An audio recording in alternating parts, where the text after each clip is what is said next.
Bienvenue dans La France en comics, une émission un peu particulière puisque tournée dans un restaurant, l'Hexagone, qui a pour particularité de vous donner à lire une œuvre culturelle parlant de notre pays en attendant la commande. Merci. Et donc au menu aujourd'hui, on a le premier numéro de la 3ème série des 4 Fantastocs. Tic. Désolé, c'était un top M, un tic. Le comic se commence sous terre alors que l'homme taupe se délecte d'un nectar de je sais pas quoi vu qu'ils ont pas de vignes sous terre en fait. C'est assez étrange d'ailleurs. Ah et en parlant garçon, il y a moyen d'avoir de la picole s'il vous plaît ? Bref, l'homme taupe fait un monologue comme quoi il va se venger des 4 fantastiques, ses ennemis qui viennent de réapparaître suite à Heroes Reborn, un event qui vaut ce qu'il est. Et puis c'est tout, puisque l'homme taupe est juste là pour préparer son arrivée dans plusieurs numéros à venir.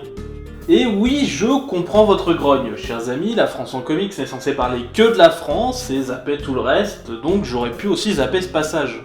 Merci. Mais c'est sur ces pages qu'on retrouve le titre du numéro, Vive la Fantastique, qui est donc apparemment une tentative de jeu de mots entre Vive les Fantastiques et Vive la France. Mais c'est raté. Oui, c'est raté, car en l'état, ça fait une faute de grammaire assez flagrante, et en plus, le jeu de mots te saute pas aux yeux non plus, quoi. Bon, c'est sans doute plus flagrant si tu es américain, mais ici, en France, c'est pas un jeu de mots qui marche, désolé. D'ailleurs, la VF l'a totalement zappé, ce jeu de mots, en traduisant « Vive les Fantastiques ». C'est bien la preuve que c'était faible. Ou alors que les traducteurs en avaient rien à foutre, mais bon, ça c'est un autre débat. Nous passons donc en Antarctique, où nous suivons les 4 Fantastocs qui vivent leur petite vie pépère, malgré la perte totale de leur base du Baxter Building, et Garçon, vous êtes sûr qu'on parle de la France là-dedans ? Non ils sont quand même au pôle sud là. Bon, en vérité, si on continue la lecture, la France apparaît à la 10ème page avec une tour Eiffel en arrière-plan, les éternels travaux de Paris et une manifestation. Ok les mecs, c'est officiel, on est vraiment vu à l'international comme les types qui râlent tout le temps. Bon, après, le contexte de cette manifestation semble être de vouloir empêcher une multinationale de saccager des ruines trouvées sous Paris. Alors là, on voit bien que c'est de la fiction, parce que je vois mal des gens faire une manifestation contre ça. Ah, attendez, j'ai rien dit, la multinationale est américaine, donc il s'agit pour beaucoup de simple anti-américanisme primaire. Donc parfaitement français. Oui, bon, je sais que taper sur l'Amérique c'est sympa, que McDo c'est caca et que l'impérialisme c'est le mal, mais si vous pensez que la France est différente, c'est quand même que vous avez la tour Eiffel coincée dans l'œil.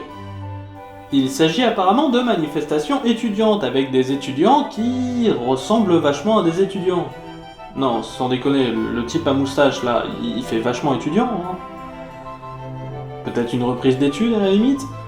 Ah, et aussi, les noms des Français sont extrêmement drôles. Soyons francs, les noms de Laurent Levesseur, Yvette Diamande et Hervé Dubois font un peu trop cliché sur les bords. Ah, et ne vous attachez surtout pas à Laurent et Hervé. Ils n'auront aucune existence en dehors de servir de soutien physique à Yvette. Et c'est triste. Le PDG de la multinationale en personne se rend devant les manifestants. Et chose complètement dingue, il propose à quelques manifestants, dont 2-3 loulous, de descendre avec lui. Ce qui montre bien que nous sommes dans la fiction. Bonjour, alors on n'est pas content, hein ? Si je vous proposais de descendre avec moi dans ce petit tunnel exigu là, hein ? Pendant un moment, hein ? Rien que vous et moi. Ouais, c'était peut-être une idée à la con en fait. Bon, nos personnages descendent dans les tunnels pendant plus d'1 heure. Oui, 1 heure de descente, apparemment 100 de mètres sous Paris. Oui, je sais, normalement, il est impossible de creuser autant.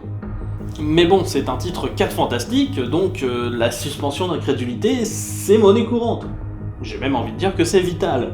On trouve donc une porte géante avec des inscriptions bizarres dessus. Et forcément, là, les méchants américains veulent ouvrir la porte avec un laser, tandis que les manifestants ne veulent pas, et paf, ça fait un gros cliché. Et une baston. Et une explosion. Il faut toujours une explosion. Pendant ce temps, nos héros font un barbecue en Antarctique, et soudain un truc bidule clignote et les Fantastocs comprennent qu'il se passe un truc pas tout à fait naturel. Tu parles que c'est pas naturel, Charles, vu que sous terre, tous les humains se sont fait transformer en ruines. Alors c'est pas des petits vieux, c'est des êtres jusqu'ici prisonniers d'une autre dimension. Et ces êtres ont décidé de transformer petit à petit notre planète en leur planète, en la transmutant atome par atome. Ce qui est incroyablement pas pratique, vu qu'il s'agit de faire un nombre incroyable de transmutations pour ne serait-ce que 30 cm de surface, et encore je parle d'une surface plane. Si on y ajoutait de la hauteur, on va toucher des chiffres astronomiques. C'est vraiment minuscule un atome, vous savez. Yvette, la seule rescapée, a été choisie par les ruines pour accepter, volontairement, l'épée qui la transforme en leur chef. Ce qu'elle fait. Pendant ce temps, à l'extérieur, Sue et Red Richards, sous déguisement holographique, vont demander des renseignements à un des manifestants, qui semble diablement familier. Sans rire, cette houppette, ses vêtements, et même cette broche en forme de petit chien blanc... Ah mais c'est bien sûr Lucky Luke!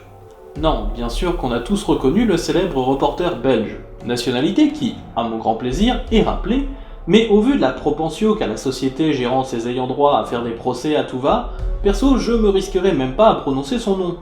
Bref, notre ami reporter leur apprend qu'il y a des gens déjà à l'intérieur, puis se fait fausser compagnie par les pouvoirs d'invisibilité de Sue, qui leur permet même de rentrer à l'intérieur et de tomber face aux ruines. Pendant ce temps, sur les Champs-Élysées, Johnny Storm s'amuse à jouer avec le feu. Alors, ce comics est sorti en 1998, donc je lui laisse un free pass. Ce comic sortirait aujourd'hui, par contre, je m'attendrais à le voir se faire charger par un gros paquet de flics. À la place, Johnny Storm se fait draguer par une superbe mannequin. Y a pas de justice. La chose, pour sa part, se balade dans son trench coat passe-partout, faisant peur à quelques touristes à qui il rétorque qu'il est le bossu de Notre-Dame, quand tout d'un coup, des gosses des rues lui balancent à la figure une... Salade, monsieur ? Oui, merci, oui. Je commençais à avoir faim. Cela ne s'arrête pas là, puisque les gamins envoient ensuite des... Tomates excusez-moi, mais je crois que vous avez oublié les tomates dans ma salade, en fait. Bon, il se trouve que ce passage est une vieille blague des 4 Fantastiques, puisqu'il semble logique que la chose, qui est toujours embêtée par les gosses de Yancey Street à New York, soit tout aussi embêtée dans la rue de Yancey à Paris. Et soudain, le titre, qui était plutôt d'un rythme tranquille niveau action pour le moment, décide de commencer les choses sérieuses. En effet, des tentacules semi-coralliennes sortent du sol, poussant les manifestants à s'enfuir, dont notre célèbre journaliste à houppette, qui prend le temps d'emprunter l'expression favorite du plus capitaine de ses amis. Les 4 fantastocs se retrouvent, les tentacules prennent la forme d'un château, et comme le dit si bien la chose, ça va castagner. Mais ça castagne pas longtemps, puisque ce dernier se fait envoyer au loin par la manifestante Yvette. Et cette dernière semble désormais extrêmement puissante et assez dévêtue, pour la raison que, elle est du côté des vilains et les méchantes sont assez peu vêtues parce que... je sais pas. Désolé. La chose, elle, finit sonner dans les cloches de Notre-Dame, ce qui est assez ironique pour quelqu'un qui se faisait passer pour Quasimodo il y a quelques pages. Pendant ce temps, l'on découvre que Yvette doit servir de sacrifice et qu'il faut surcharger le portail dimensionnel afin de le refermer avant qu'il soit trop tard, et donc que le combat ne serve que de diversion. La Torche Humaine tente donc de surcharger le portail avec ses pouvoirs, mais ces derniers sont aspirés. Red a tout juste le temps de remarquer que tout Paris commence à être modifié, sauf un seul bâtiment. La chose a juste le temps de soulever le dit bâtiment, à savoir la pyramide du Louvre, et l'envoyer dans le portail afin de le fermer. Ce qui fonctionne. Tout revient à la normale, sauf Yvette qui garde ses pouvoirs, qui étaient liés à l'épée et non pas à la faille dimensionnelle. La manifestante s'en va libre avec ses amis vers une histoire future, tandis que la chose se demande comment les Français vont l'accueillir après avoir détruit la pyramide du Louvre. Je rappelle que nous sommes en 1998 et que donc la pyramide du Louvre n'était pas vraiment acceptée par tout le monde. Déjà qu'aujourd'hui c'est encore un peu le cas.